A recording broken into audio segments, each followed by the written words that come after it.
আসসালামু আলাইকুম।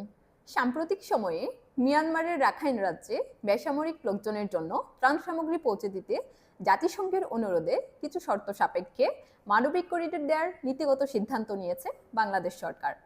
এটি নিয়ে বর্তমানে রাজনীতিবিদ থেকে শুরু করে সাধারণ জনগণ সকল স্তরে চলছে আলোচনা সমালোচনা। তাহলে চলুন জেনে নেওয়া যাক করিডোর কি এবং এটি কেন প্রতিষ্ঠা করা হয়, কেন দরকার এই করিডোর, বাংলাদেশকে রোহিঙ্গা করিডোর হিসেবে ব্যবহারের প্রস্তাব মানবিক নাকি ভূ রাজনৈতিক। করিডোর হলো একটি নিরাপদ পথ বা অঞ্চল যা মূলত যুদ্ধ বা সংকটপূর্ণ পরিস্থিতিতে আটকে পড়া বেসামরিক জনগণের খাদ্য, ওষুধ এবং অন্যান্য জরুরি সহায়তা পৌঁছানোর সুযোগ সৃষ্টি করে।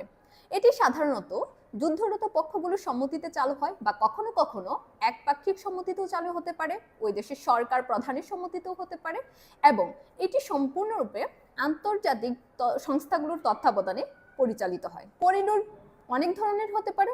কোনো কোনো দেশে বা যুদ্ধপূর্ণ দেশগুলোতে আমরা দেখতে পাই যে এটি মানবিক করিডোর হয়, আবার অনেক ক্ষেত্রে আমরা দেখি সেটি বাণিজ্যিক করিডোর হতে পারে, আবার কিছু ক্ষেত্রে সেটি সামরিক করিডোরও হতে পারে।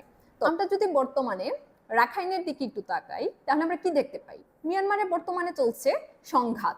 যেমন একদিকে মিয়ানমার সেনাবাহিনী ও জান্তা সরকার, অপরদিকে বিদ্রোহী গোষ্ঠী আরাকান আর্মি সেখানে আধিপত্য বিস্তারের লড়াই করছে।